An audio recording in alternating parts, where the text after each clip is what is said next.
This is the Comics Alternative, episode 242, a discussion of the 2017 Eisner Award nominations.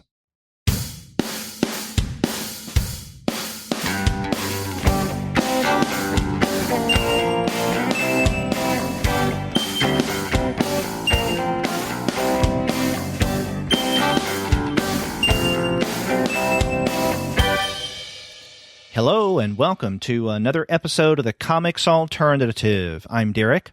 And I'm Andy, and we're two guys with PhDs talking about comics. And on this episode, Andy and I are going to talk about this year's Eisner Award nominees. But before we get into that conversation, we want to let all of you know that this episode of the Comics Alternative is brought to you by the great folks at Discount Comic Book Service.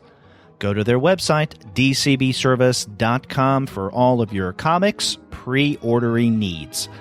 There, you're going to find all DC, Marvel, Image, and Dark Horse titles at 40% off of the cover price if you pre-order. For all of the other publishers, you'll find that those discounts are 20 to 35% off of the cover price. And every single month, you're going to find some incredible specials. Sometimes those specials could be as much as 45% off of the cover price. Sometimes 50% off cover. But every now and again, you can find discounts that are more impressive than that. That's right. And as usual, you can check out their bundles where you can get a deeper discount on multiple comics from the same publisher than you would get if you bought those comics individually. And this month, they have a load of bundles from both Marvel and DC, as well as Valiant. So check those out. That's right. You can't go wrong with the great folks at Discount Comic Book Service. Head on over to their website, dcbservice.com. They'll take care of all of your comics pre-ordering needs. And after you do get your titles there, please be sure to send them an email and tell them that the two guys with PhDs sent you. That's right.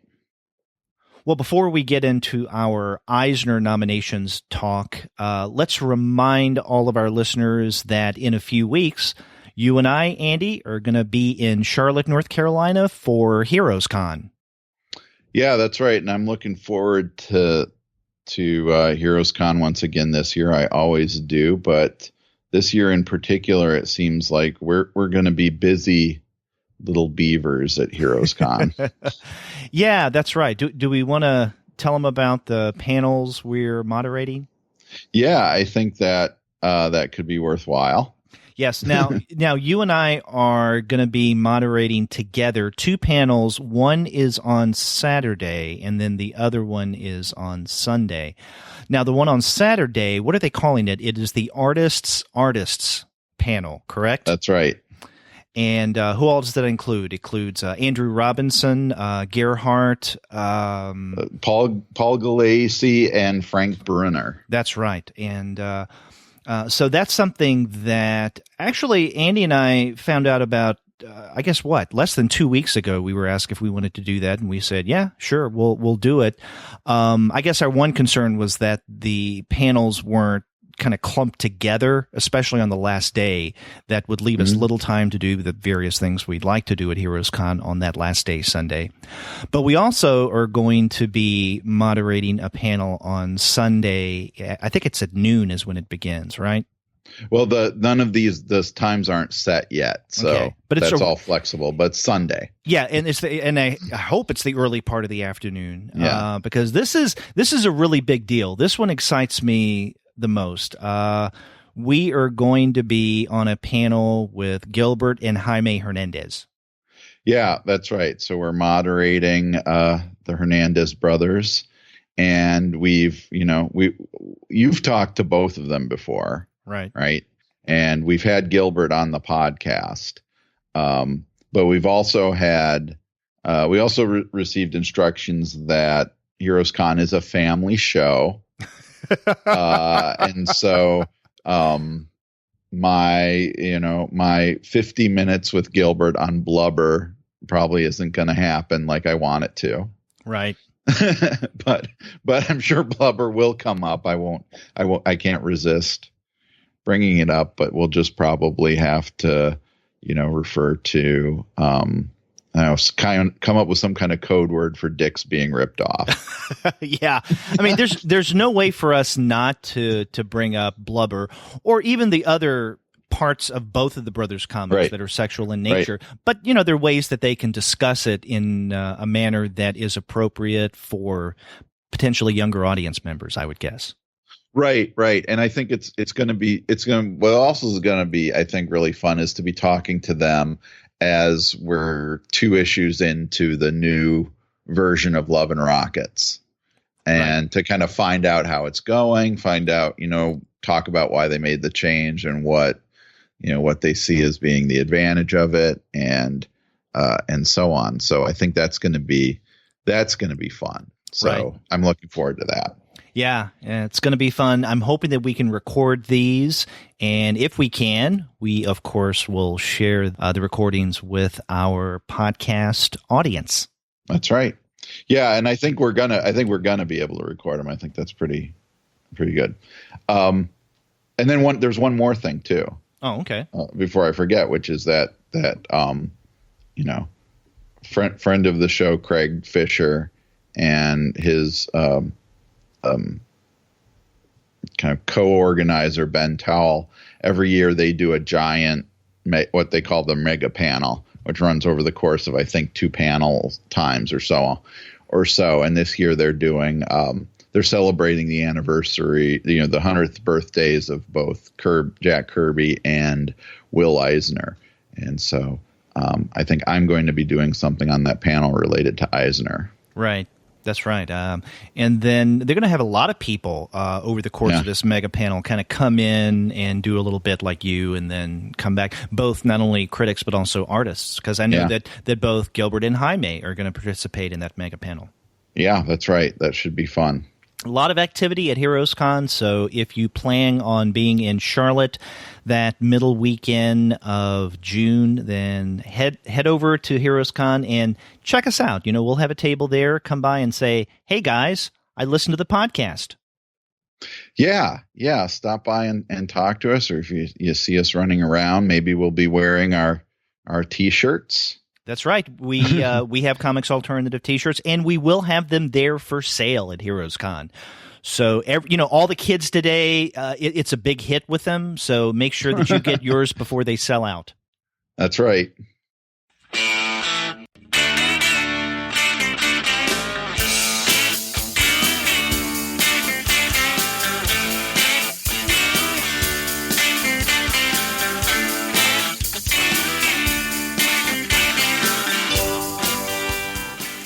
Okay, let's talk about something a little more immediate, and this is the 2017 Eisner Award nominations.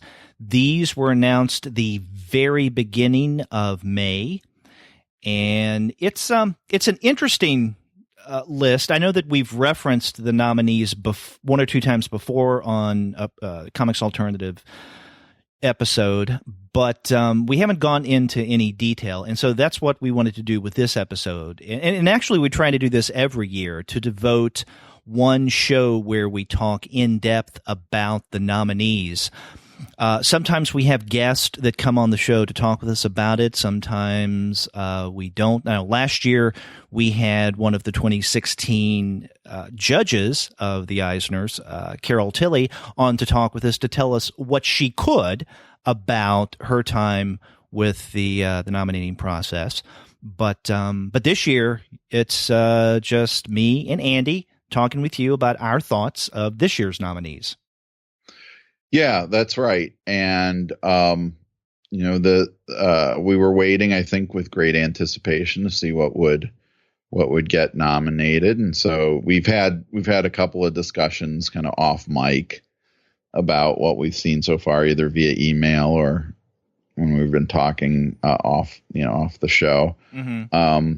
But is there anywhere in particular you wanted to start? Is there any kind of large kind of impression that you got from this batch?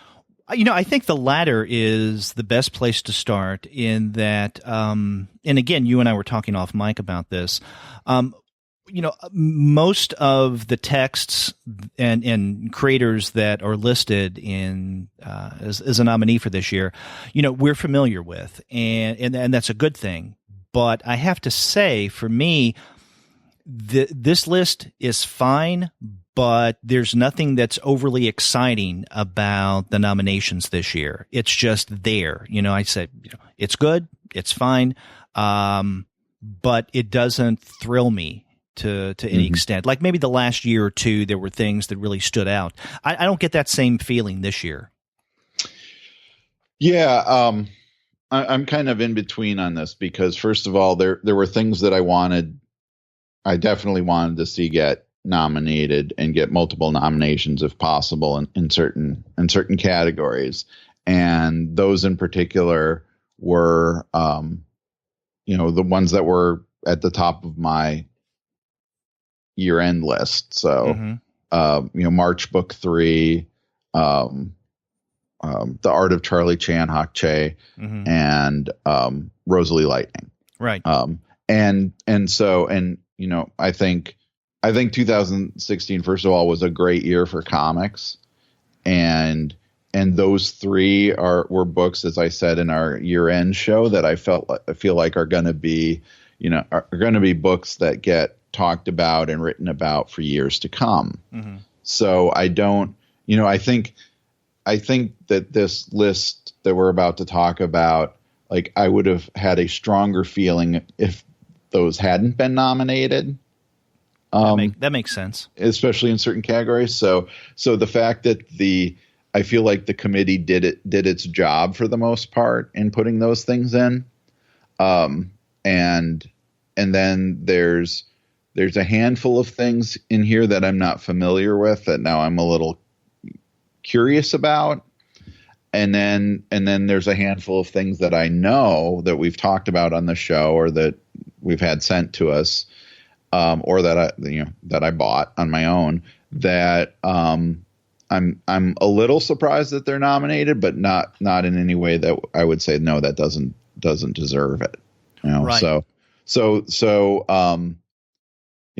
To say, I would be hesitant for me to say that these nominations are just there, like you said, except to say that, well, I feel like the committee did its job, and I don't know if there's anything, there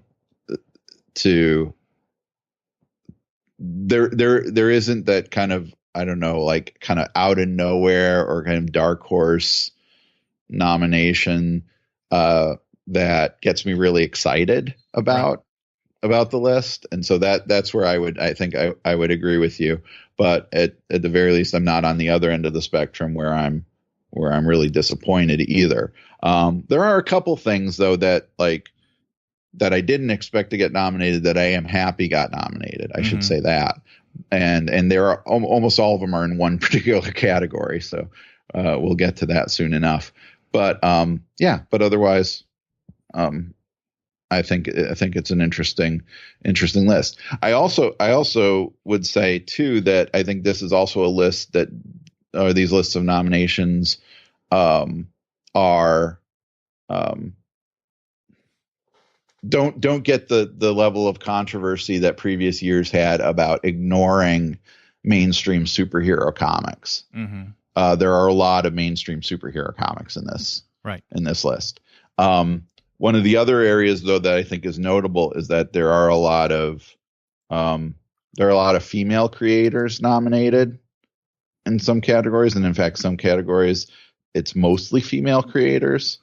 And so I think that that kind of from a cultural perspective is interesting as well. I mean, maybe we're seeing a shift in the demographics of creators more towards a gender balance. Right. So this has become more normalized to where when we see this, we won't be as startled, right? To where it won't get our attention. And I like the way you put it that, the judge committee, they're doing their job in what they did. And I agree. When I said that there's nothing about this year's list of nominees that overly excites me, I didn't want to suggest in any way that individual titles, individual creators that, they don't bowl me over, because they do. And like you, the vast majority of my best of 2016 list is right here listed in the 2017 Eisner nominees. It's just, I guess this is the difference between, let's say, regular news and breaking news. Right. And that when it's regular news, you just get it, you consume it, you appreciate it as best you can, and then that's it. With breaking news, you pay attention to it, or at least you're supposed to. Now everything's breaking news. But ideally, the kind of things that are extraordinary. And there's really nothing like that about this year's collection of nominees, which is not a bad thing. It's just it doesn't stand up and scream to me. But maybe I don't need to be screamed at. So again, nothing wrong with that. Another thing, I guess two other things that I wanted to point out from what you said a moment ago is you and I know, I think, the vast majority of the nominees on this year's list in terms of titles and creators, and whether or not it's something that we have discussed on the Comics Alternative, let's say over the past year, and many of these we have on our regular review show, or let's say the manga series, young reader series, or the Eurocomic series. We've discussed a lot of these. So, and that's a really good thing. But as you mentioned, there are also things that we may have read individually. I mean, the bottom line is, because of how you and I read and the nature of the Comics Alternative, we know this list. We recognize this list. There may be a few things that we're not familiar with, but that happens. We can't know everything.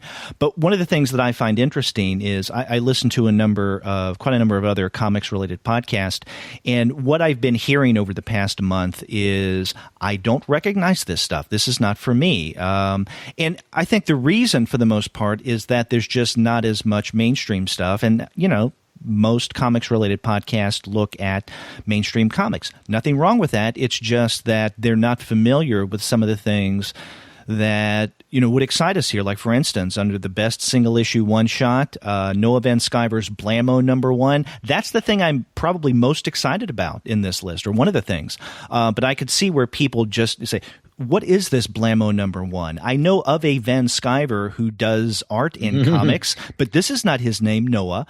And so that's going to happen. So I think you and I, and what we do with the Comics Alternative, are kind of uniquely positioned to bring a kind of appreciation to the Eisner nominations that we maybe others wouldn't, and that's just the nature of what we do.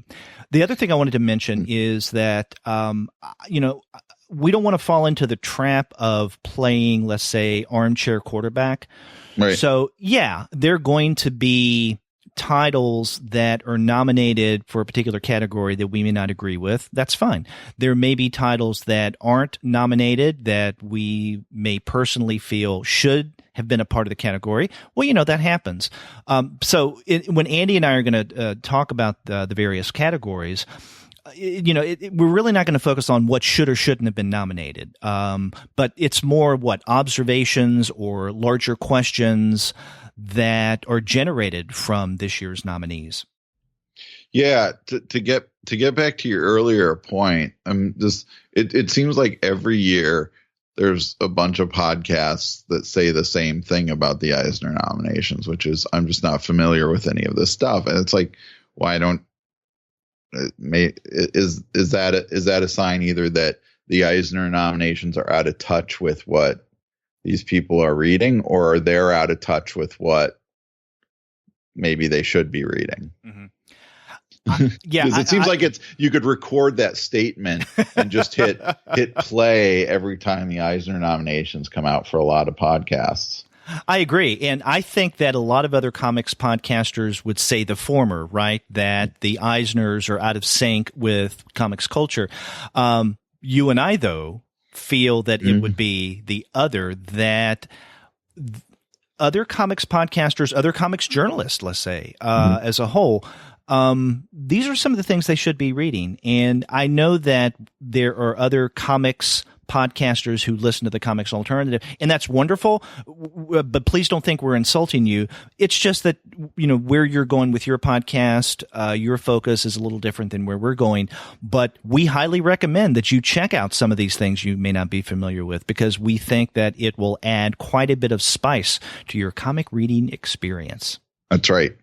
Okay.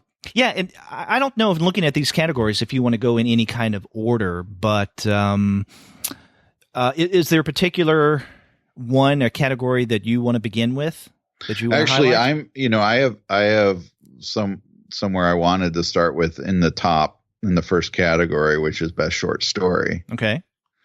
And I don't know if we need to go through the list of what's in this category. I guess if listeners want to follow along and online, they can take a look at comic-con.org and check out the list of Eisner nominations. But the best short story category is the one I was least familiar with. I think the only story I know in here is the Comics Wedding of the Century by Simon Hanselmann, which is in the We Told You So Comics is Art book. That's the kind of the oral history of Fantagraphics. Mm-hmm. And it is about Simon Hanselmann's fake wedding that he did with Gary Groth at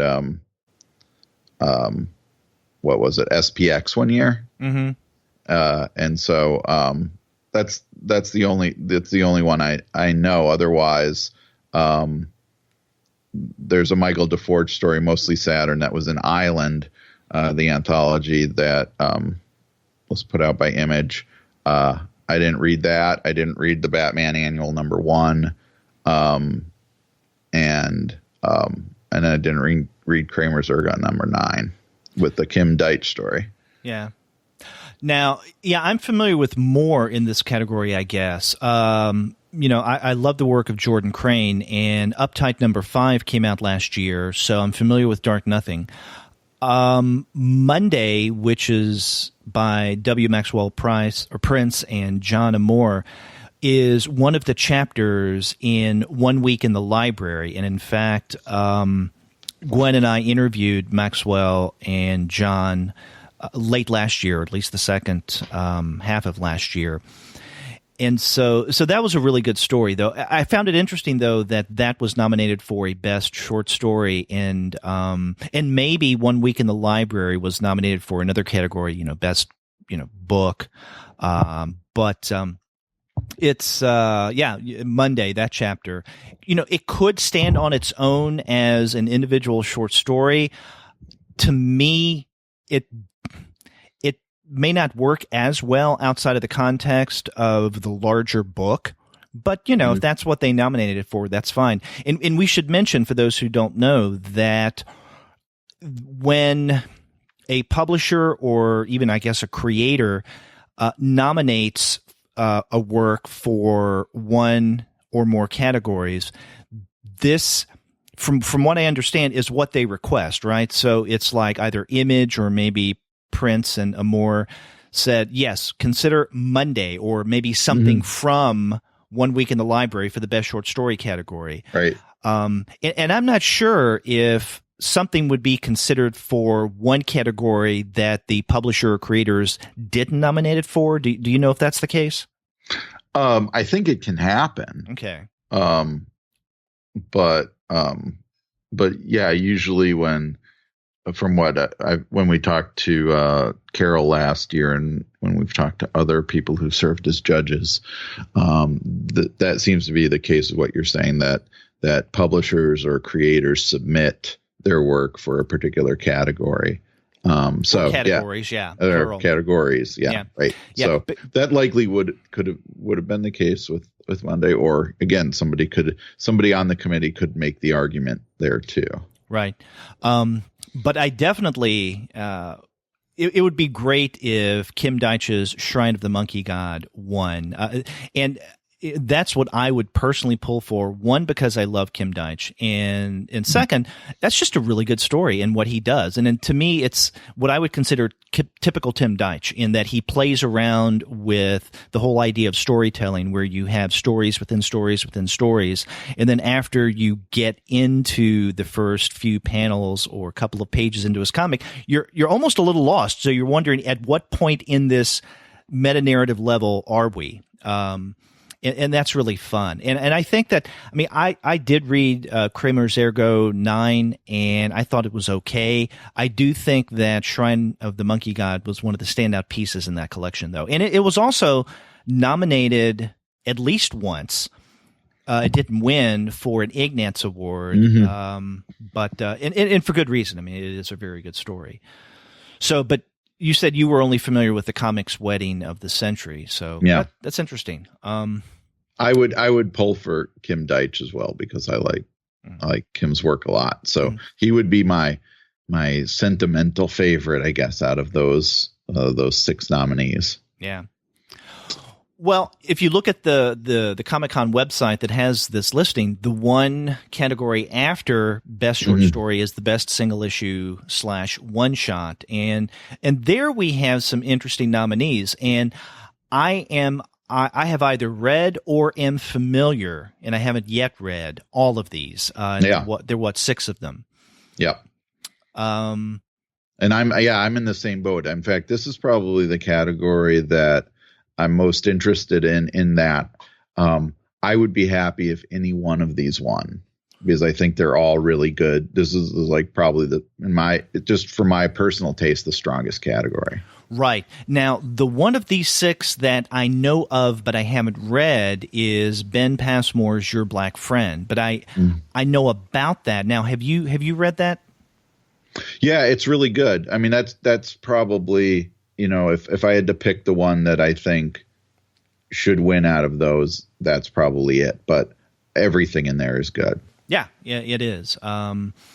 And not too long ago, when we were doing a publisher spotlight on Koyama, we talked about Eric Kostiuk Williams's book. Now this one, not from the Koyama, which just came out, but his book from Retrofit Big Planet last year, Babybel Wax Bodysuit, is up for nomination. And as I think we had mentioned on the Koyama show, that one works in a much different way than the Koyama book. I really like the Beast of Burden story. I mean, you really can't go wrong with Dorkin, Dyer, and Thompson's Beast of Burden series. I mean, that's good. Same thing with Brubaker and Phillips in Criminal. Their Criminal 10th Anniversary Special is up. And then Tim Hensley's Sir Alfred #3. I mean, that's the one that seems to be, I think, of this list, people would be least apt to have heard of that. Maybe along with Your Black Friend. Yeah, that one at least. Your Black Friend at least has gotten some kind of general attention. It is the but what Tim Hensley does with Sir Alfred, what he's been doing with that is so good, and I'm so happy that got nominated because that is a great comic, and that's one of the comics that I think a lot of my friends, especially in comic scholarship, that overlaps with people who overlap with film scholarship, of which there are a lot of us. You and I both included. That is a book that hits a sweet spot for a lot of people. Right. Yeah, I would just love it if Blammo #9 got it, because I love Blammo as a series. I do think, though, that issue #9 was the best he's ever done. And when we reviewed it on an episode of the Comics Alternative, and then we also discussed it at our year-end show, I mean, I just think that Noah hit that out of the park time and time again with each entry in that issue. Yep. And I mean, I think it's interesting that one and Babybel Wax Bodysuit by Eric Kostiuk Williams are both have strong autobiographical works in them. those two stand out to me for that reason as well. And then the one we haven't talked about, the Criminal 10th Anniversary Special by Ed Brubaker and Sean Phillips. I almost feel like when something by, which we'll get to in a minute too, when something by Brubaker and Phillips gets nominated, that feels less exciting because it's like, oh yeah, those guys again. Well, it's almost like Saga being nominated for something. Exactly. They're just doing such consistently great work, and it's good. They deserve it. But it is they're the I think they're the Meryl Streep of comics, and Meryl Streep put out another good performance. That's a good way of putting it. The Meryl Streep of comics.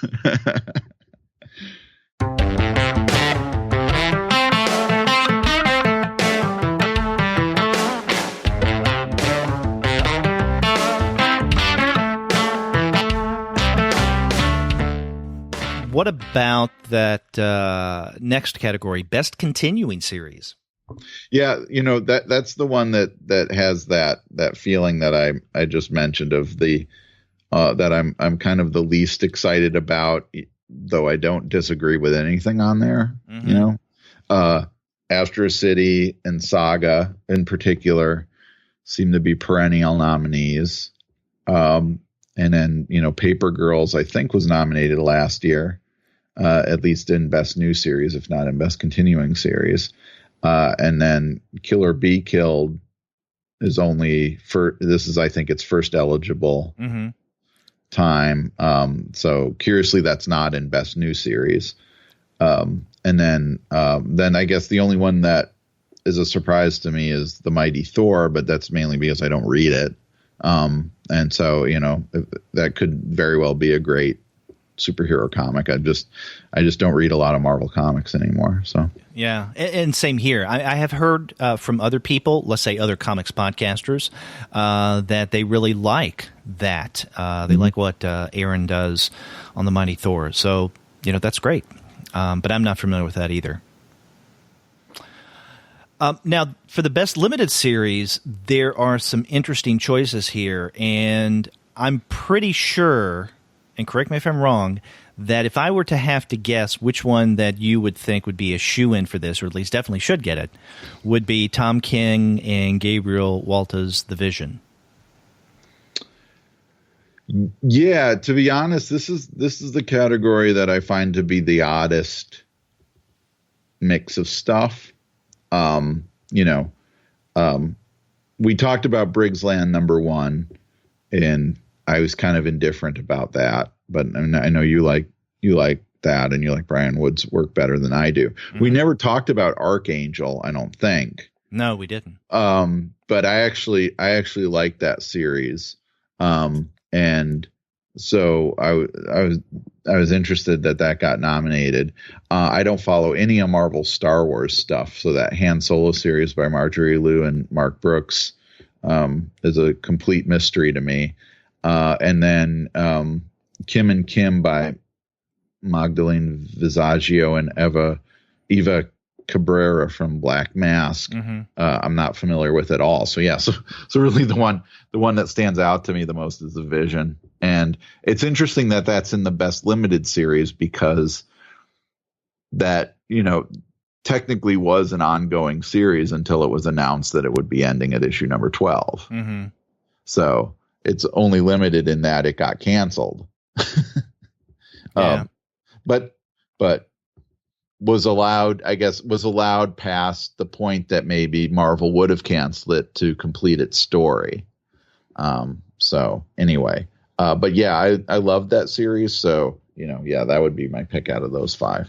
Yeah. See, The Vision is something that is definitely on my to-read list. I haven't read it yet. You have talked very highly of it. It was one of your favorites of last year.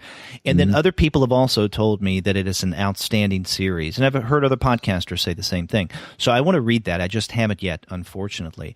But, I find this category, Best Limited Series, interesting in that, it does raise this question of how the judges decide what to include in what category, or maybe another way of putting this, along with that, how do publishers and then creators want their works to be seen within what categories.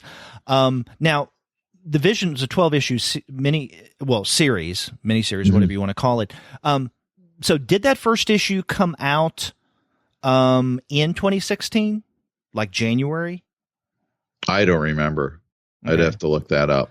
Because I should have thought to look that up, because if that's the case, if it started in 2015, and I don't know if it did, then what are the criteria for the best limited series for a particular year, right? Can it start like at the very tail end of the previous year?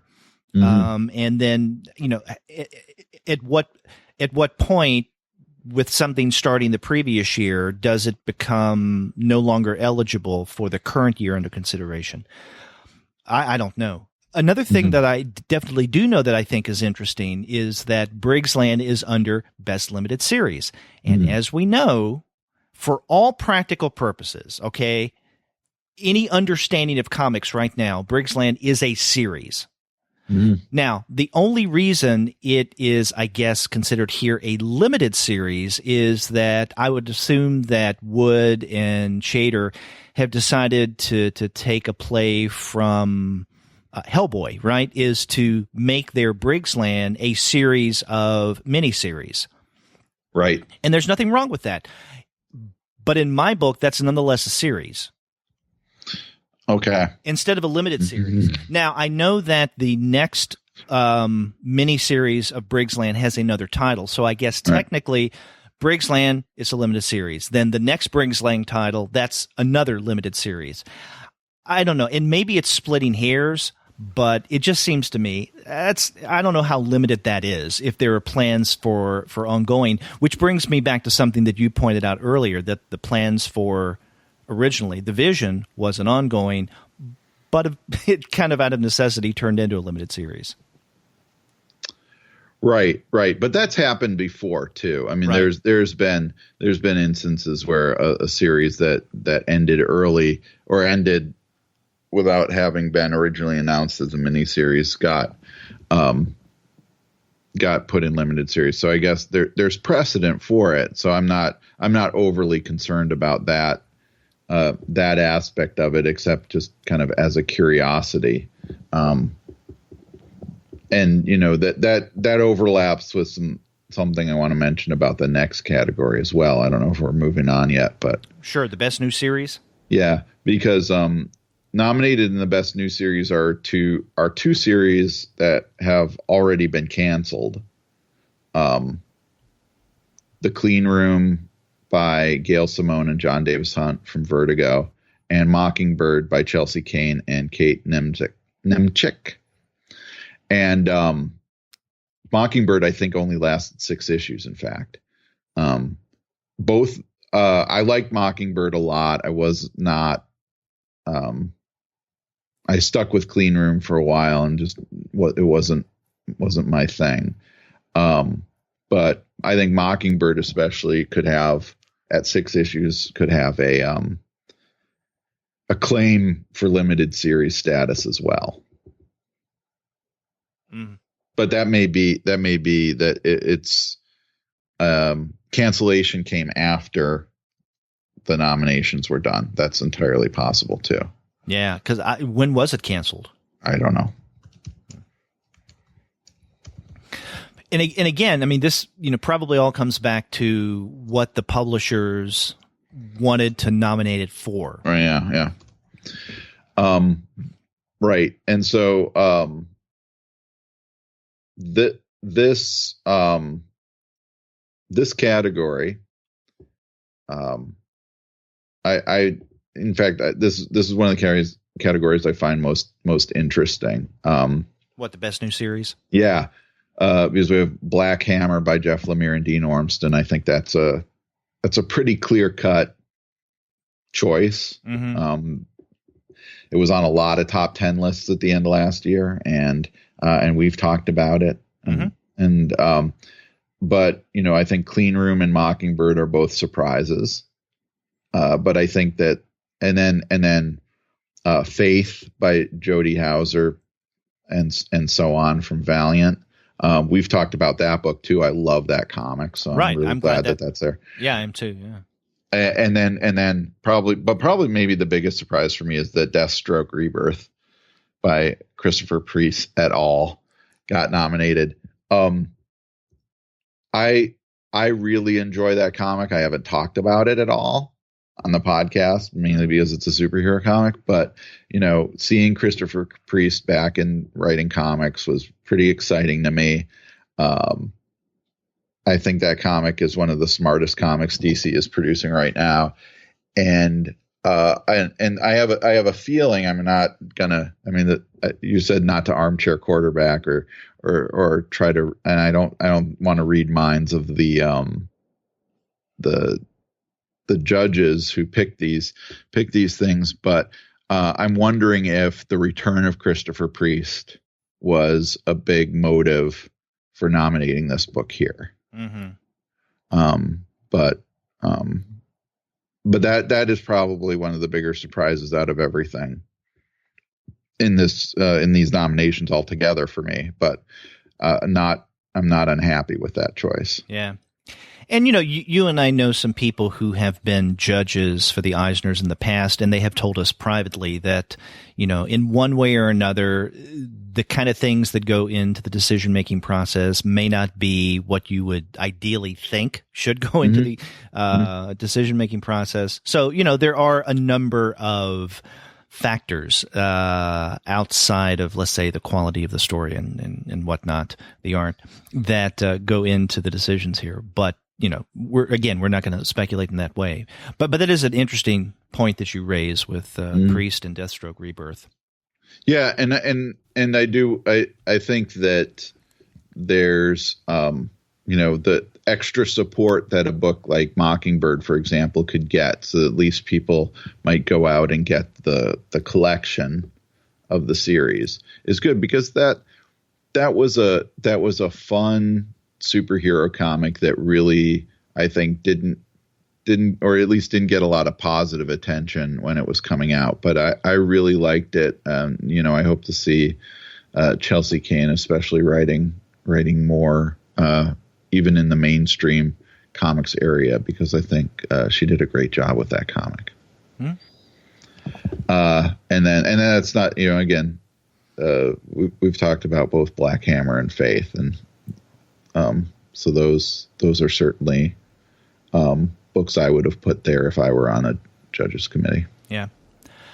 Now, I know that these next three categories on the list, as we're looking at the website, Best Publication for Early Readers, Best Publication for Kids, and Best Publication for Teens, will be taken up in detail by Gwen and Paul on, I think, their next Young Readers episode. So that'll be in June, so look forward to that. Mm-hmm. And I don't know if you want to talk about any of these categories individually, or if you want to just kind of clump them all together. I will say that, especially with the Best Publication for Early Readers, not as much with Publication for Kids. And they do, early readers they define as up to 8 years old. For kids, it's 9 to 12. Mm-hmm. And then for teens, it's 13 to 17. And they tweak these sometimes from year to year. But I know almost nothing in the early readers category, a little more in kids and a little more in teens. Mm-hmm. Yeah. I mean, we can talk about this in a broader sense, especially because others are going to be taking it up. I guess the biggest surprise out of me for this list was that the Best Publication for Teens included 4 ongoing series, 4 kind of mainstream, really ongoing series, with Batgirl, Jughead, Monstrous, and The Unbeatable Squirrel Girl. Mm-hmm.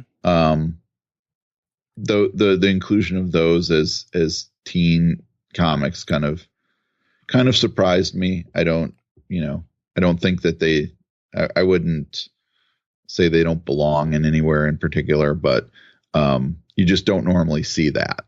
Yeah. You would normally see, a graphic novel or a volume in a series, but not necessarily a series in and of itself. Yeah.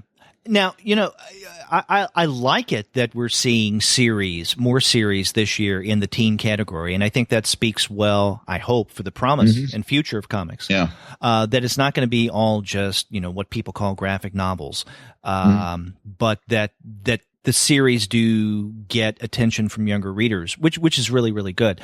I mean, for me, the biggest head scratcher for that teen category is Monstrous. Now, you can make the case like Unbeatable Squirrel Girl, maybe, teen, maybe not. I don't know. To me, though, Monstrous, maybe it's me. I just didn't think of that as a younger reader, like a teen title. I thought that it was, I guess, a non-teen title. Not that it can't be a teen title. I guess I hadn't considered that until I saw this list.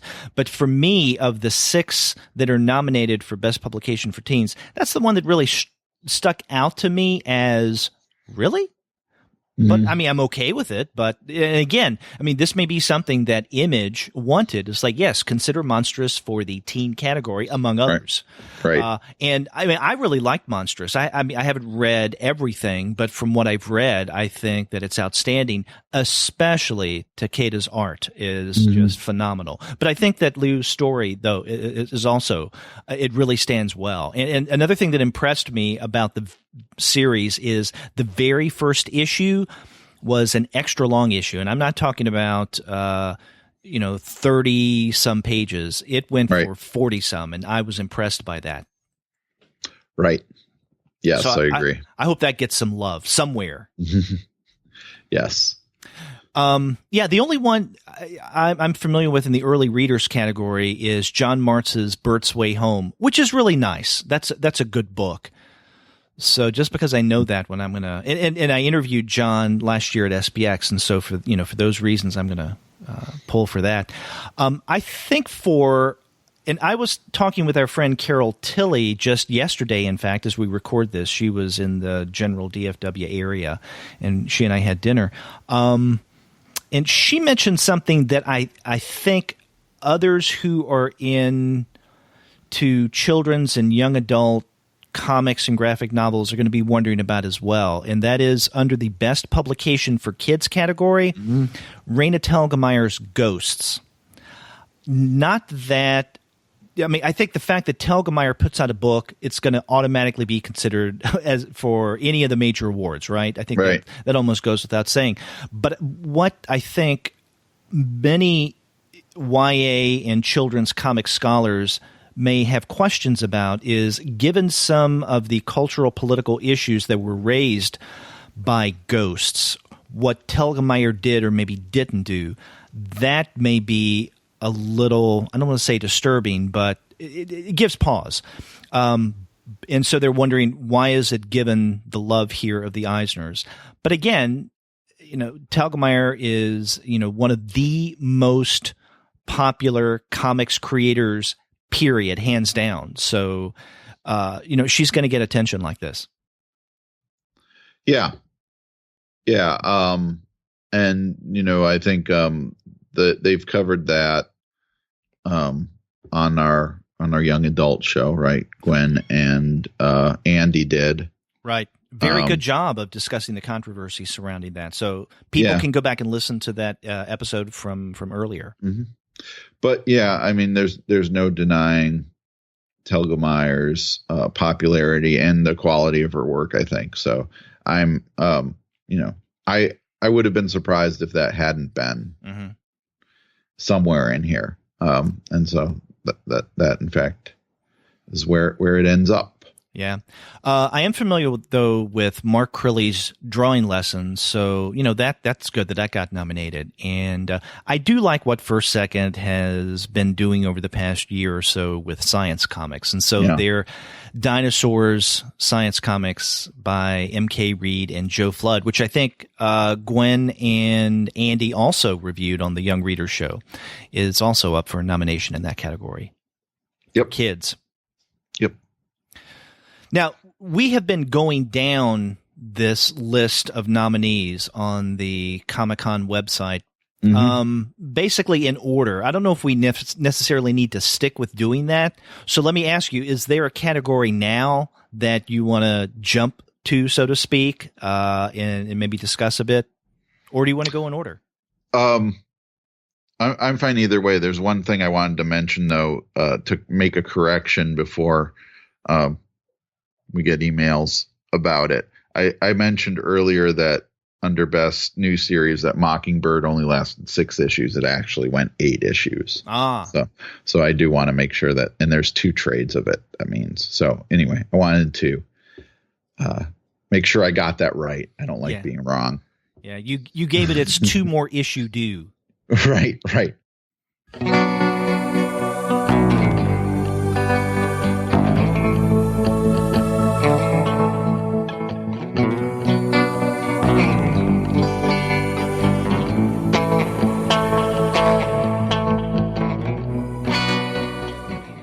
There's some of these categories that I may have 1 or 2 comments about, and not much more than that. So I'm fine with however we go.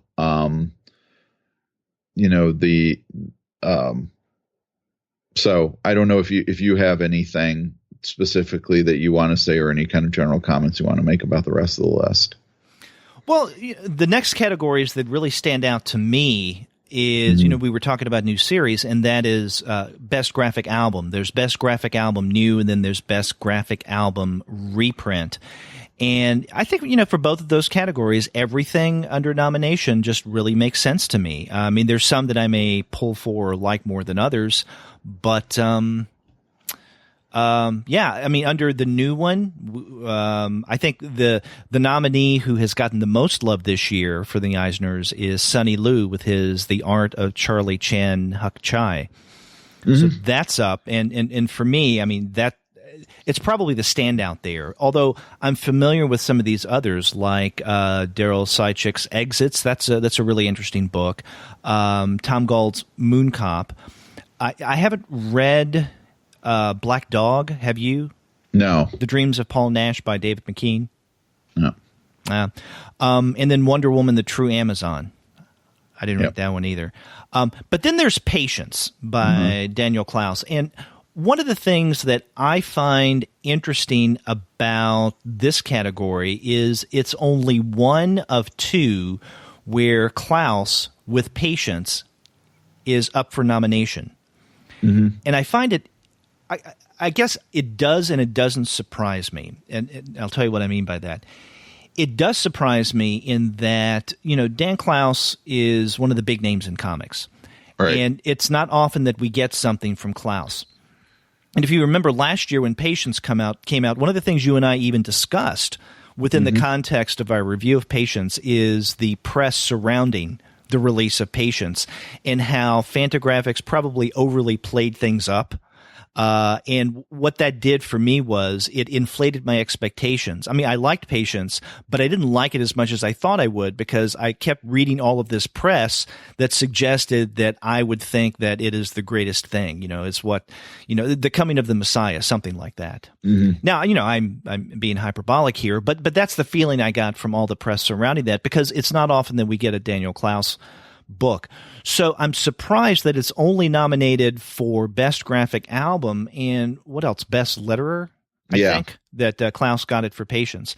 Yeah. It doesn't surprise me now, though, that Patience didn't get more nominations after seeing what happened with the Ignatz, because last year at the Ignatz, he was up for quite a number of awards, and maybe I'm forgetting something. I don't think he won any of them. He didn't win the really big, I guess, the biggest ones. And if he did win something, it wasn't for a memorable category. It's probably not the best way of putting it. But I think it says something that I can't remember if he got anything at all. And I was at SPX when they announced the winners. And in that room, there were certain books and certain authors that you could tell that the audience loved, and they would go all out, they would cheer, and they were right there with them. Patience wasn't one of those books. And so seeing that Patience didn't get much love from the Ignatz Awards doesn't surprise me that it's not getting as much attention with the Eisners this year.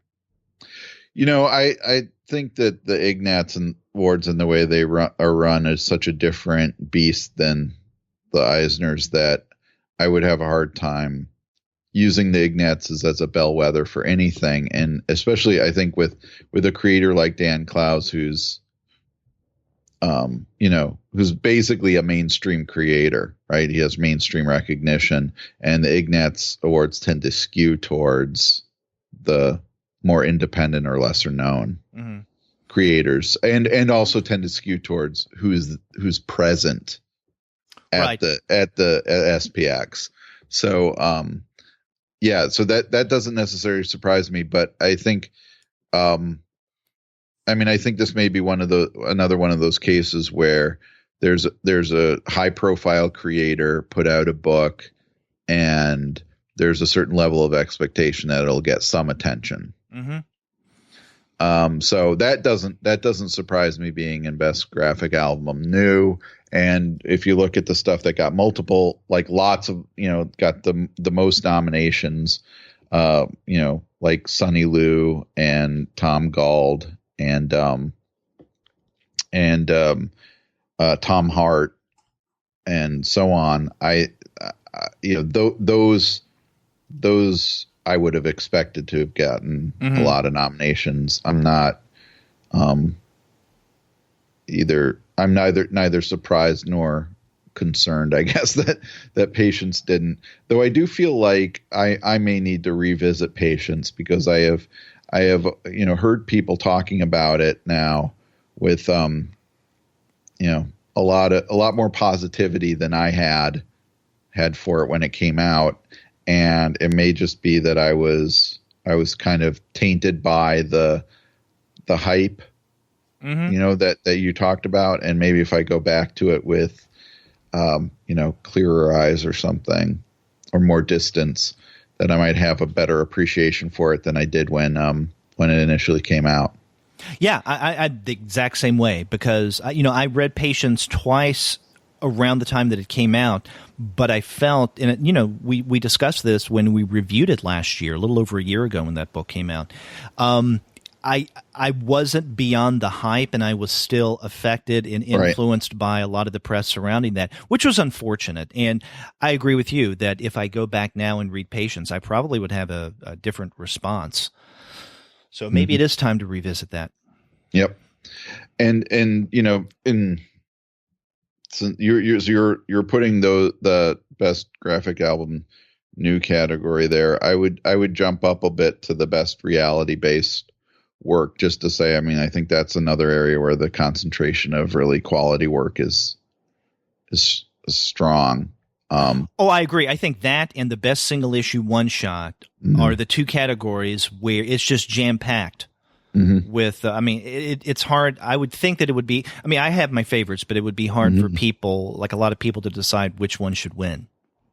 Yeah. And in fact, we've talked about almost all those books, right? We didn't talk about Glenn Gould. Right. We didn't talk about Glenn Gould. And I never got a copy of Tetris from First Second, but I think you did, right? Right. Yeah. Because I interviewed Box on the show when that came out.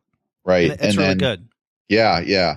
It's definitely one I plan on reading. And then the Paul Dini's Dark Knight, A True Batman Story, March Book 3, and Rosalie Lightning. I wasn't super excited about Paul Dini's book, but it makes sense that it's here. It doesn't surprise me. But March or Rosalie Lightning are both both incredible books that are going to, I think, have a long-lasting impact on comics. So those, and I put that in. I wanted to mention that along with that Best Graphic Album New, because I do think also, Sonny Liu's book, as I mentioned before, is in there, and those three are my favorite books from 2016. Yeah, I'm wondering though if maybe March could potentially have an edge here, and I think for similar reasons that Return of the King won the Academy Award in the year it came out, because you could like the Fellowship of the Ring or the Two Towers a lot better than Return of the King, but Return of the King won it probably because it was for the entire series, right? The entire trilogy of films. And so, if March wins in the best reality-based work category this year, I mean, I think it as a single text definitely deserves it, but I think that it would also certainly deserve it, and a lot of people may think that this is why it won, for all of the March books. Mm-hmm. It's just, I think previous March books have won Eisners, right? But again, it's whether or not that's the outside of that fact, March Book 3 stands on its own as a winner, I think, but also it's other two issues. I mean, it stands in that shadow of those first two books, and that just makes sense. And so, people reading it within that context, I think you can't read it outside of that context as much as you would like to, and try to. Yep. And I'm not saying that's a good or a bad thing. It's just, again, an observation. Right. And I'm wondering about the Glenn Gould book. I remember when that came out, but we never got a copy of it, and so we didn't even consider discussing that on the show. No. Nope. And then I think under the best graphic novel reprint category, just to kind of quickly say, I think my guess is that Charles Burns' Last Look might get it. Again, for a similar reason, because that's the collection of a trilogy of books that have been put together, that came out over the course of several years. Right. And Burns is pretty high profile. But, I unequivocally love Jason Shiga's Demon. Yeah, I agree. and Tom Hart's collection of mini comics, She's Not Into Poetry, is really nice to see that book there as well. Mm-hmm. And I don't know if you read it, but Dylan Horrock's Incomplete Works is really good as well. And that's something that Andy Wolverton and I discussed early last year when we did an alternative comics and its consortium's spotlight on those guys. Right. And that's really good. For this category, I agree with you with what you said about Charles Burns and Last Look. That makes perfect sense to me. But, my heart goes to Demon. Yeah. Now, under the kind of international categories, these are areas where you have separate podcasts that deal with these, right? Especially the Asia category, though, of course, Charlie Chan Hak-Chai is in that as well. And so that's the only one I'm familiar with in the Asia category. And then under U.S. edition of international material, the only one I'm familiar with is the Moebius collection, The World of Adina. Mm-hmm. So is there anything that stands out to you in those two categories that, especially that you think I should look at? It's interesting in that in both of these categories, in each of them, the best U.S. edition of international material, and they don't designate a region. It's just probably understood, European. There are 5 nominees there, and all but one, Edward and I have discussed on a Eurocomics episode. I have not read, and we have not discussed Love the Lion by Frederic Bremal and Federico Bertolucci. So I'm not familiar with that. But, God, if I had to choose between Equinoxes by Cyril Pedrosa, Ermina by Barbara Yellen, Moebius's The World of Adina, and Paco Roca's Wrinkles, I don't know. I'd be hard-pressed because I think each has its qualities that I would say, yes, read this over the other 3. Mm-hmm. But then each of those, I would feel that way. I don't know. I think all 4 of them. Maybe I'll take the easy way out and say you should read all 4 of those, and maybe Love. I mean, because somebody apparently likes Love because it's nominated. Mm-hmm. But I know that for historical purposes, definitely World of Adina would be worth checking out. Equinoxes, in terms of the way that the story is told, I think that it's the most impressive of the ones I'm familiar with on that list, just as narrative structure. In terms of straightforward story. Ermina and Wrinkles, I think, are standouts there. But again, Adina and Equinox is also really good stories. So that now with the U.S. Best U.S. edition of International Material Asia, the only one that I have not read that that say Shay and I discuss on the manga show last year is Orange, the complete collection. But we considered Orange, we just never got around to it. And but the others that are up, again, the translations, and I want to comment about that. Inio Asano's Goodnight Pun Pun, you know how much I love that one. Yeah. Princess Jellyfish, Wandering Island, and the Osama Tezuka story, A Life in Manga and Anime. We've discussed all of those. I mean, hands down for me, it's Goodnight Pun Pun. If you're talking about the translated part of this category. Because I just not only love Asano's work, but I think Goodnight Pun Pun is one of the most enjoyable things that I've read in the past few years. Just fun, good story, interesting.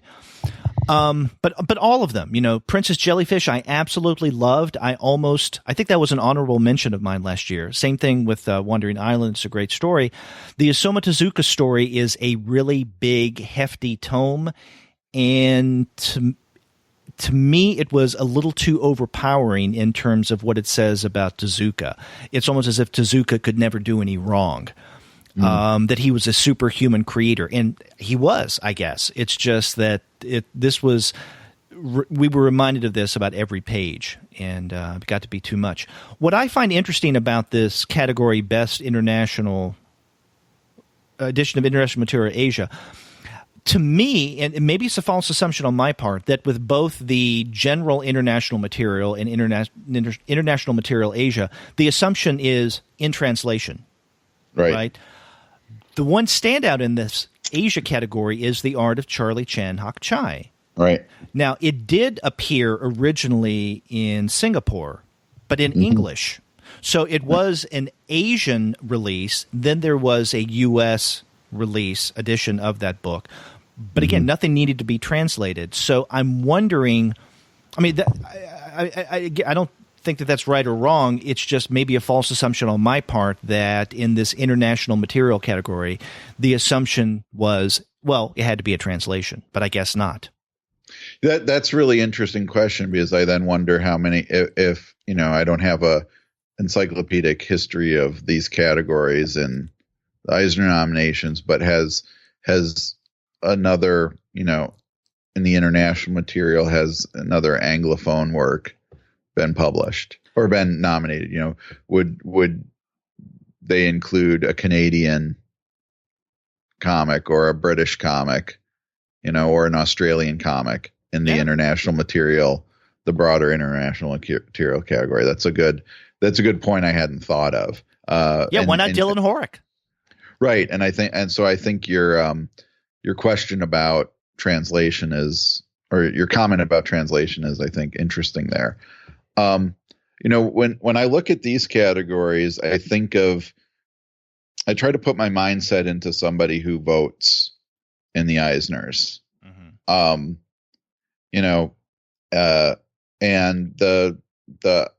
we're eligible to vote. Right. And so that the group that's eligible is pretty broad. And so when I look at categories like this, I tend to think of the favorites as being the ones that might have the highest profile, or especially in some reprint stuff, and we'll get down to that with the archival collections as well.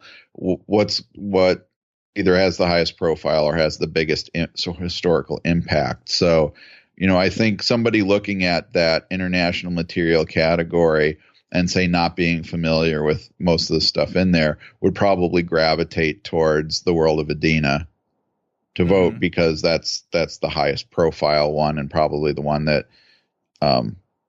especially, speaking for myself, I would want to encourage the continuation of that series. Right. Because people recognize the name Mobius. Right. Exactly. And so, so I think that, there may be other, this may be my own idiosyncrasies more as a voter than anything else. But I tend to think that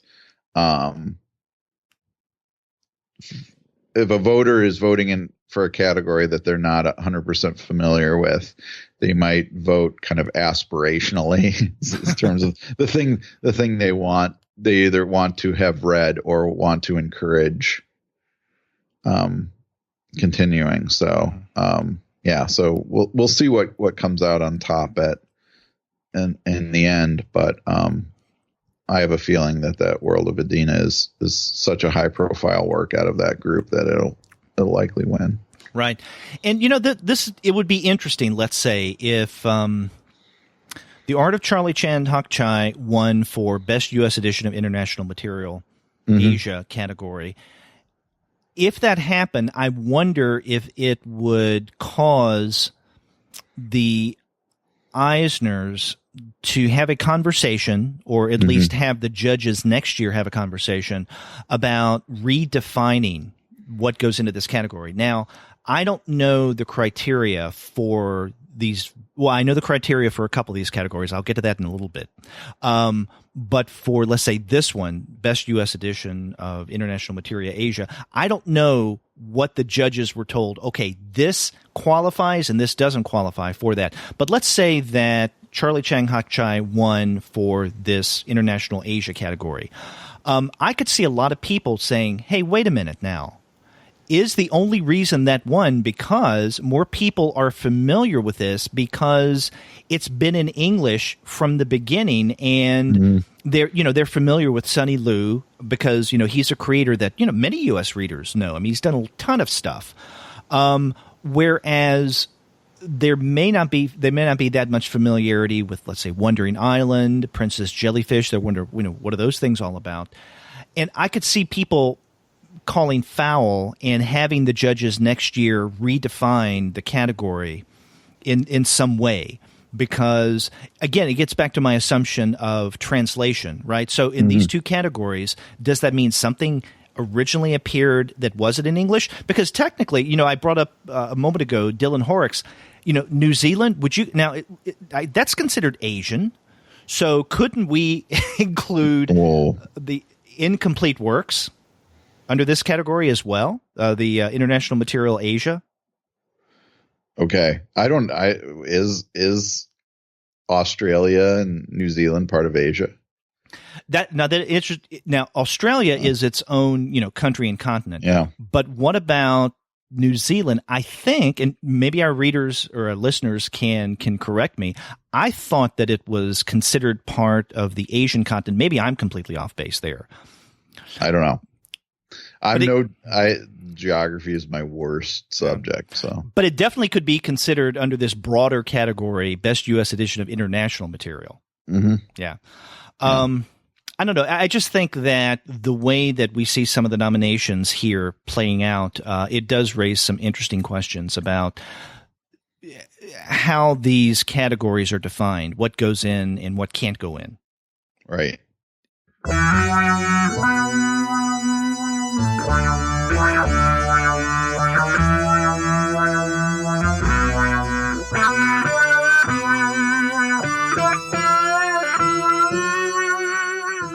We could go on to the archival stuff for a second. I think these are two categories where it may not be so much that the highest quality comics, like the best comics win, but maybe the most historically important works win, because I think that for example, in the strips section, there's a lot of really good stuff in there. That Dick Tracy book that Sunday Press put out is just a beautiful book. And so I wonder if that doesn't have a heads up over some of the other stuff. I know from talking to Dean Mullaney and Eric Reynolds, those Barnaby collections, Fantagraphics sells almost no copies of those. Those are just a labor of love for Fantagraphics.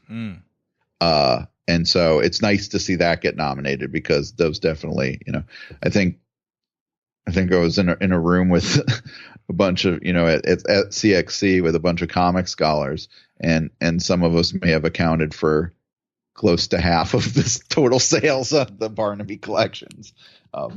So there's those things. Mm-hmm. But I think my comment is maybe more so about like the comic book archival collection set, because we talked about Trump, and one of the things mm-hmm. we talked about when we talked about that was that it's historically important, even if everything in it doesn't hold up right as being funny.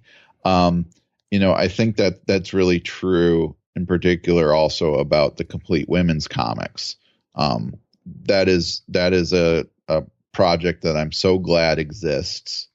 There's a lot of stuff in there I genuinely love, but I also like that project for the fact that it is putting into print things that are really difficult to find otherwise, and that are very, very historically important, even if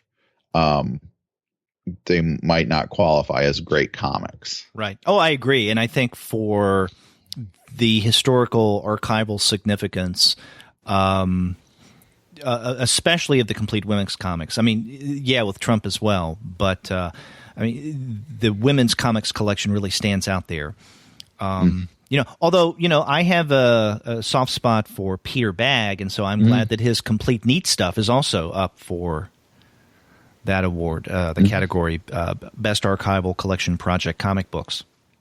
Yeah. I mean, yeah, and my kind of personal I don't want to say personal favorite, because I think the complete women's comics is probably my favorite, but the one that I have the soft spot for, I guess, is Sam Glanzman's USS Stevens comics, because first of all, I'm so glad that exists as a collection. Those are stories I read and really enjoyed growing up even. But those are also examples of some of the earliest instances of autobiography in comics, and they were coming out in mainstream DC Comics. Yeah, and I think another thing that makes the USS Stevens collected stories stand out is the fact that of all the publishers in that category, Dover's different, right? I mean, You have Fantagraphics, you have Dark Horse, each with 2 in this category, and they're both really well known for these nice hardbound, beautiful editions. And Dover does some good stuff, but when it comes to the actual product that you hold in your hand, it's in a different league from places like Fantagraphics, Dark Horse, IDW, and others. So yeah, I'm glad that it's there. I'm also, in a similar way, glad to see in the Best Archival Collection Project for strips, the almost completely Baxter collection. Yeah. Now, I'm not familiar with this, but the reason I'm glad that it's there is because this is published by New York Review Comics, and New York Review Comics is really the new kid on the block. Right. For books like this. And so it's good to see that they're getting quite a bit of love, or at least they're getting love for this title in this year's Eisners. Yep. Yeah. What about Best Writer and then Best Writer Artist? Because these are some names and titles associated with them. And same thing for Best Penciler Inker or Penciler Inker Team that we've been discussing elsewhere in this list. Yeah, I think that under Best Writer, Brubaker, Busiek, and Vaughn are kind of perennial in this, and I think Lemire deserves his place. I think Chelsea Kane and Max Landis are both the biggest surprises. I like that Chelsea Kane is there. Max Landis may be the biggest head scratcher for me of any of the nominations, but anyway, I don't know how much more I want to say about that. Okay. the Best Writer Artist category, though, I think is interesting because it's a good batch of really high quality people, all of whom I would pull for in that category. Yeah, all of them. Jessica Abel, Box Brown, Tom Gold, Tom Hart, Sonny Liu. No. Yeah, to that previous category we were discussing, Best Writer. Now, Max Landis, I don't know if that's so much of a head-scratcher for me. Now, I like what Landis has done with, let's say, the Dirk Gently property. I think he's handled that really well. I've heard a lot of people rave about Superman American Alien, although I haven't read it. Mm-hmm. Have you? No. Okay. And I've also heard very good things about Green Valley, but that's an Image title that I have not picked up yet. So. Okay. Well, there you go. Now, for Best Penciler Inker or Team of Penciler Inker, again, kind of a nice selection here. And, there's some people who I just am not surprised to see here, like Fiona Staples for Saga. Mm-hmm. Mm-hmm. And I'm also very glad to see Dan Mora for Klaus. That beautiful art, and so I'm glad that that's getting the nod. Yeah. I think for many of these individual creator categories, I think that there are a lot of good choices here. So. Best painter, multimedia artist for interior art. I mean, I really loved what Brecht Evans did with Panther and what Manuel Four did with 5,000 kilometers per second. Those are both books that we looked at. But then I've mentioned also as well what Sana Katiga did with Monstrous. I mean, again, weird. Even though I'm not familiar with some of the others, but even the ones that I'm familiar with, God, what do I decide? Give it to them all. Yep. What category do you want to look at next? Those end categories that are especially about comics related stuff. So the periodical or journalism, comics related book, and academic scholarly work. I always take a special look at those categories anyway, because I'm curious to see what shows up there. And my main comment about the comics related periodical and journalism category is that it seems like none of the perennial nominees are in there. Normally you would see something by Tomorrows. You would see one of the major websites like Comics Beat or Comics, not Comics Reporter, because I think Tom takes himself out, but Comics Alliance, and then and then some other publications. But here it's pretty much all online, and again, stuff that you don't normally see. So that and a lot of stuff I don't actually follow. So that in and of itself is interesting. Right. Yeah. Now the one that's not an online publication is actually one that's received a nomination before, at least the creator, Zainab Akhtar, who does the Comics and Cola. And I think a couple of years ago, her blog Comics and Cola was nominated, but now she did a Kickstarter for print. Oh, okay. And that's Critical Chips, and so that's getting some love. So she has gotten attention before.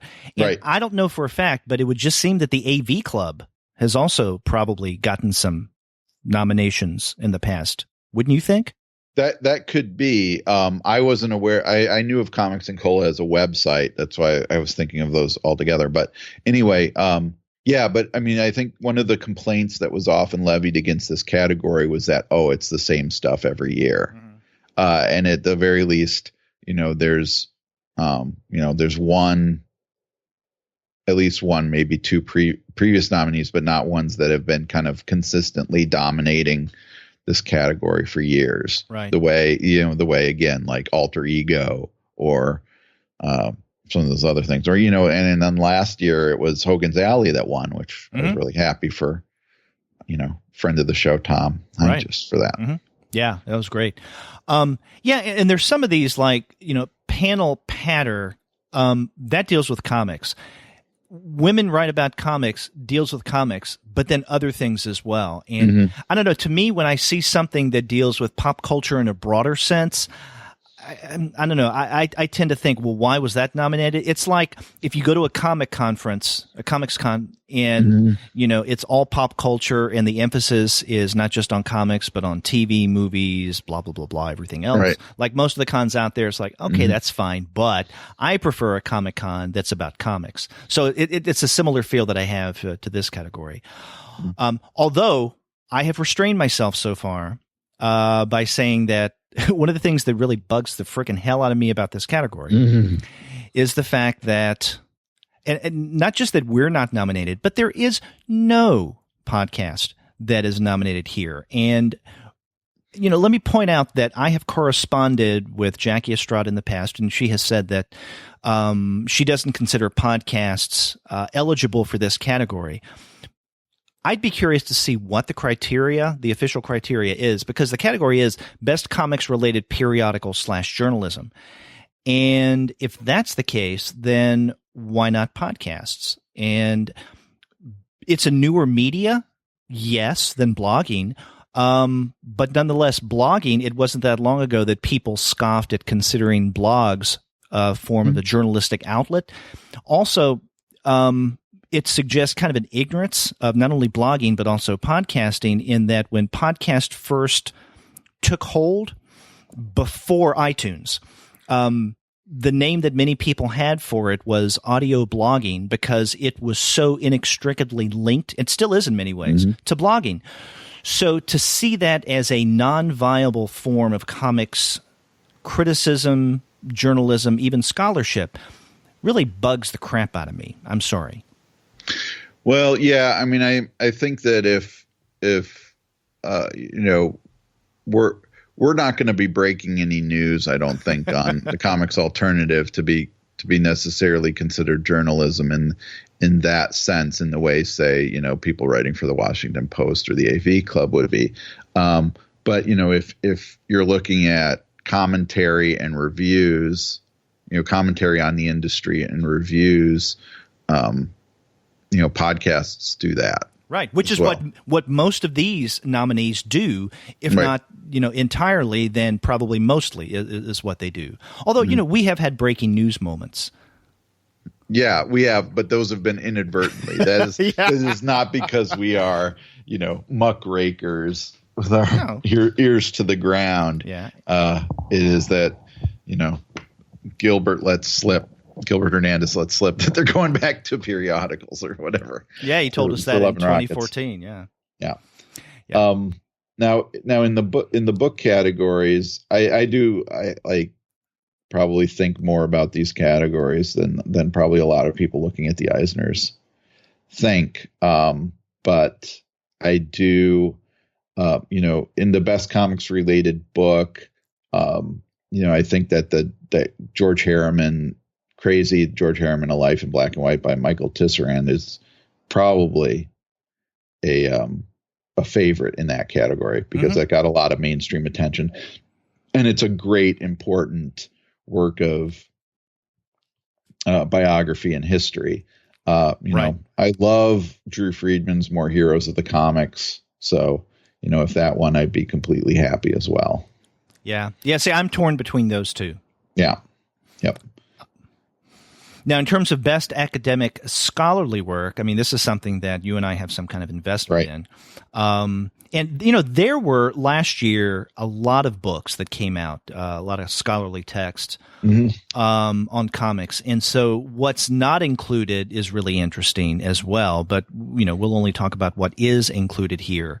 I mean, one thing that kind of stands out to me of these 5 nominees is Mark Sobel's Brighter Than You Think, 10 Short Works by Alan Moore. And this is coming out from Uncivilized Books. And this is interesting in that this is doing for, what is that series called? That Tom Kaczynski has, and I'm blanking for the moment, but there's a name for this series, right? Right. And what he has wanted to do, and there are not that many books in this series, but what he wants to do is, because, Uncivilized is a publisher of comics, alternative comics, for want of a better term. And we've discussed quite a number of Uncivilized books in the past, but with this series, it's something. Again, I'm blanking. The comic strip or study, something to that effect. Mm-hmm. He wanted it to stand alongside things that were coming out of, let's say, University Press of Mississippi or Rutgers, but maybe on a little smaller scale in terms of page size, because he doesn't want these to be overly hefty tomes. From when I've talked with him in the past, right. And so I'm glad to see that this Alan Moore book is nominated, just because it is uncivilized, and it's going. This series is going where Tom intended it to, so that's a good thing. Yeah, it's the Critical Cartoons series. That's okay. Thank you, Critical Cartoon series. Thank you for looking that up. Yep. But that's that's. I think that's interesting that it's included there as well. But otherwise, University Press of Mississippi, Rutgers, and Bloomsbury are probably three academic presses that put out the most comics related stuff, other than, I think, McFarlane, which often also gets a lot of nominations, and we don't see anything from them this year. Yeah, that won last year, right? I can't remember. The Lightman book, graphic details. Did Jewish that win? Women, yeah, it did. Okay. Yeah. The of these 5 books, I'm only actually really familiar with. Well, one of them I've read some of them, and two of them I'm familiar with, which is I've read some of Paul Young's Frank Miller's Daredevil and the Ends of Heroism, which is a great book. And then Pioneering Cartoonists of Color by Tim Jackson is a really important book that I think definitely deserves to be here. Mm-hmm. And then I know a little bit about Superwomen, Gender, Power, and Representation, but I haven't read any of it yet. Yeah. But otherwise, I had forgotten that Daniel Marone's book about Seth came out, because that is something I definitely should be tracking down. Right. Forging in the Past, Seth in the Art of Memory. Right, and that is definitely something worth checking out. So, I mean, between that one and what I had been saying about the Alan Moore book and Uncivilized, those, I would be cheering for. Mm-hmm. Because it just strikes me that those are books. And I'd have to go back to look at the past several years, but more times than not, the books that have won in this category have dealt with comics that look at a particular, not genre, but community of writers, right? So there have been recently a couple of books that look at Jewish comic creators that have gotten it, or African American or Black comic creators that have gotten it, or women creators. And so that's why I think that books like Pioneering Cartoonists of Color and Superwomen, Gender, Power, and Representation, I mean, those kind of fit in where we've seen most of the awards going in the past, in recent years, for this category. Yeah, I mean, I do hope that Uncivilized gets a nod here. That'd be nice. Yes.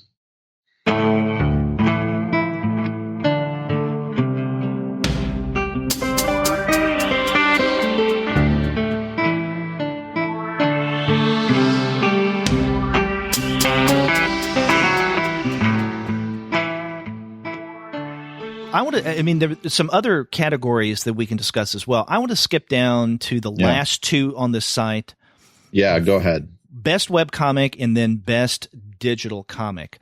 Now, a couple things about not just these categories, but I think the Eisners as a whole that stands out is and maybe I'm not looking at everything here, or I'm forgetting something. I think the one category that they eliminated this year that was in the immediate previous years was the best adaptation from another work category. Okay. So that is not part of this year. But one of the additions of this year is the breakup of webcomic and digital comic. And I know that for the past couple of years, and Sean Kleefeld, who he and I do the webcomics monthly series, have bemoaned the fact that they're conflating the two. And I think a lot of readers and a lot of scholars I have found do that, right? They don't differentiate between a digital comic and a webcomic, and they can be, not necessarily, but they can be two vastly different things in terms of not only the kind of story that goes into those kind of comics, but also the means of distribution. and along with the economics that go into that as well. Now, when I first saw this list and I saw that they had broken up webcomics and digital comics, I was excited. Mm-hmm. Then I started to look at the nominations for the webcomics and then the digital comics list, and I got depressed. To put it bluntly, they wanted to do a good thing, but then they screwed it up. And so to the way I'm seeing this, in breaking up the best webcomic category and distinguishing it from the best digital comic category, what they've done in essence is taking what they've done in the past and expanding it into two different categories, because there are digital comics in the webcomic category and there are webcomics in the digital comic category. Okay, the latter first. The nominee, and all of these are good. I mean, this has nothing to my comments, and this is, I guess, the most critical I'm going to be, and Sean and I are going to go into a little more detail of this in next month's webcomic episode. We're actually going to review the real webcomics in these two categories. What I'm about to say has nothing to do with the actual content of the digital comics and webcomics. It's just the screw up of categorization. In the best digital comic category, you have Bandette, Edison Rex, and then Universe. Those are all digital comics. But you also have Helm by Jahanzeb Hassan and Mercurio Caballero, and I'm sure I mispronounced those names, and then Tilly Walden's On a Sunbeam. Those are webcomics. And in fact, if you go to Tilly Walden's On a Sunbeam, what she says on the very first page, On a Sunbeam, a webcomic. Mm-hmm. And then for the best webcomic, the ones that are actually webcomics are Bird Boy, The Middle Age, and On Beauty. Those are webcomics. But then you have the two Stila entries, and they could be great comics. Deja Brew and Jaeger. But because of the platform Stila and the way that it works, I really don't consider those webcomics. Those are digital comics that uses web to hook readers in order to get them to consume the entire story on a portable device where you don't even need the web at all. And so in my book, that's not a webcomic. And again, this says nothing about my criticism is nothing about the content of these comics or even whatever means of distribution the creators have chosen. That's fine, whatever they want to do. It's just the Eisner judges this year breaking it up and how they distinguish between these two categories is all messed up. Well, maybe it's a step at least, in the direction towards making these distinctions clear. Mm-hmm. I just wonder too how much, one of the things I would really like to see in terms, especially in scholarship on web comics and digital comics, is to see this distinction codified. Mm-hmm. So that that there is a definitive, especially like work of scholarship or comics history or whatever that makes that distinction as clear as possible. Right. Now, I mean, there are writings out there, probably not in the scholarship, but there are critical writings out there that do this, and our friend Sean Kleefeld has contributed quite a bit to that. And so this kind of codification is out there if people just take the time to look. But I think that, and I've even found comic scholars who are interested in digital and web comics, they don't seek this stuff out, and they kind of buy into certain assumptions. Mm-hmm. And that's unfortunate. Now, one of the things I did is after I saw this mess of these two categories, I actually emailed Jackie Estrada to ask if she could share how they define those categories. And she did with me. And according to the judges, what they were working with is digital comics are the same format as regular printed comics and are usually available for viewing and downloading as complete series. These are what you will find on Comixology, Monkey Brain, DC Digital, Dark Horse Digital, etc. They can also be one-shots available from specific creator or publisher. Okay. Mm-hmm. Webcomics, they defined as designed for viewing on the web. The most common format is horizontal, with episodes posted and updated on a regular basis, but they may also scroll down the browser page or have some animated elements or navigational features. They can be part of an overall website that includes multiple titles like Stila or Aces Weekly. They can have their own unique site, usually that of the creator, or they can be feature/series on a web magazine publication. For the most part, I have no problem with those definitions. Again, I think they need to be refined, but at least they attempted to define them. The problem is they didn't follow their own criteria.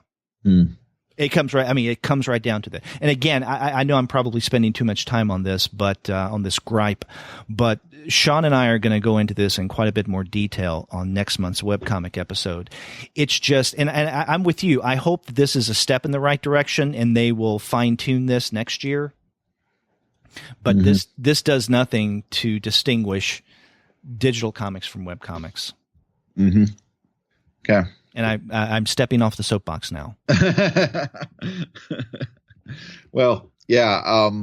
I was wondering what you would think about these because, like I said, before, I'm not really familiar with most of these, except I guess in the digital comics category, Bandette and Edison Rex, in particular, the Monkey Brain books I knew of, and I hadn't read Universe from Panel Syndicate, but I knew of it, and I'm familiar with Tilly Walden, but not on a Sunbeam. So, and then the other stuff I didn't know either. So, anyway, so I was again curious to hear what you had to say about it, and was wondering too how you felt about that distinction, because I know you've made comments about that distinction before. A category, I can't believe we passed over this, but we can talk about it a bit now, is Best Anthology. Because this is also where some of the press of this year's nominees has come from. Sure, yeah. The Love is Love collection was added late because of a mistake that the judges made, apparently, that they didn't realize that it had been published in 2016.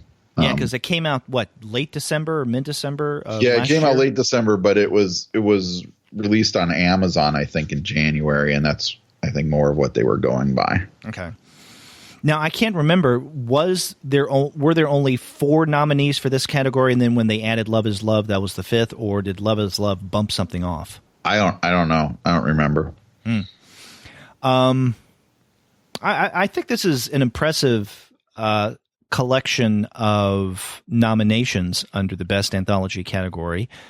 I do have to say that of these, the Love is Love stands out the least for me in terms of its content. In terms of what it attempts to do, yes. But in terms of its consistency of contributions, it's fine, I guess. I'm glad that the Koosh collection, Baltic Comics Anthology number 626, was nominated, because that's something probably no one knows about. Yeah, it's good to see something like that get some attention.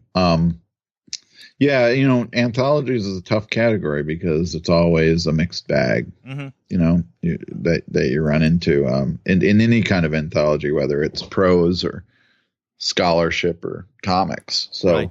I think the Love is Love is an ambitious book that has a ton of comics in it, because everything's only like a couple pages at the most.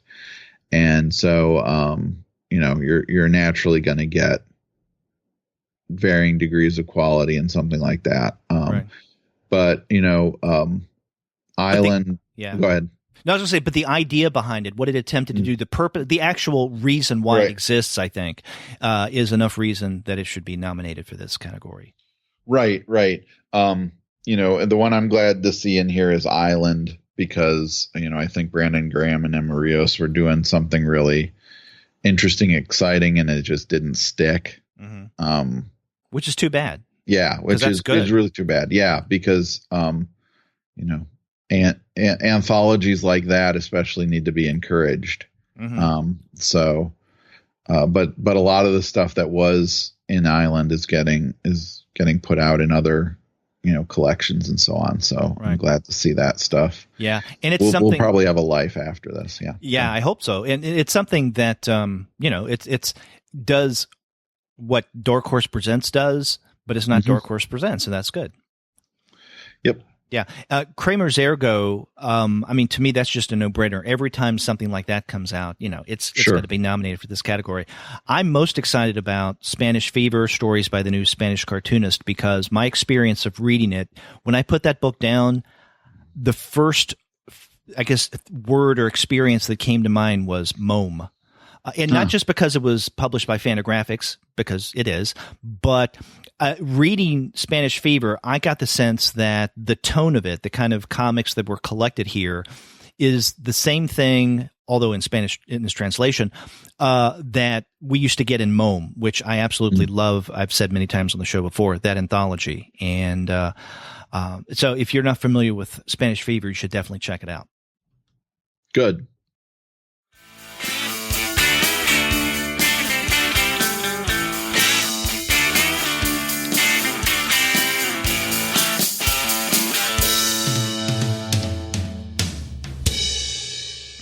And, there are other categories that Andy and I have not even touched on, let's say best humor publication, and, best letterer, best production design.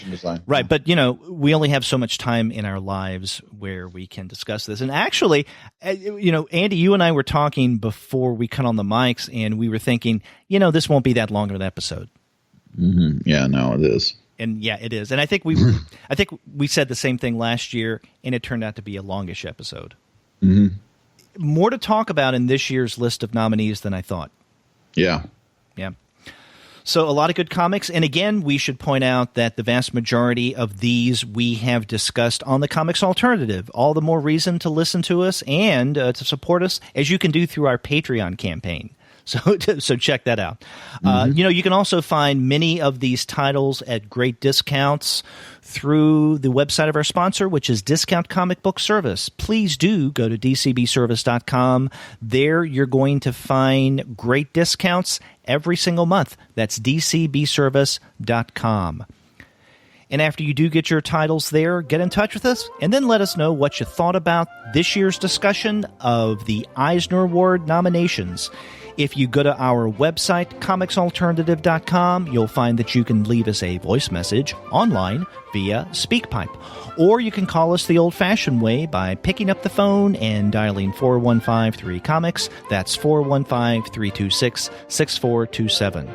That's right. Or you can get a hold of us by email. We are two guys at comicsalternative.com. And you can also get a hold of us individually. I'm Andy at comicsalternative.com. And I'm Derek at comicsalternative.com. And also check out our Twitter feed, which is at @2 guys with PhDs. That's right. You can also find us on Facebook, Tumblr, Instagram, Google+, Goodreads, Pinterest, and YouTube. You can subscribe to the podcast through iTunes. You can stream us on Stitcher. You can also find us on TuneIn, on Spotify, on iHeartRadio, and on Google Play Music. But you can find every single one of our podcast episodes, as well as the reviews and comics-related commentary that we post on our blog, by going to our website, which is comicsalternative.com. That's right. All the ways to get a hold of us, let us know how we're doing, and find out what we're doing. That's right. We do like to hear from you. And maybe you can, weep along with us that we were once again dissed from the best comics-related / journalism category from the Eisners. But we're like Cubs fans, or like used to be Cubs fans, maybe next year. Yeah. That's right. So until next week, I'm Derek. And I'm Andy. See ya.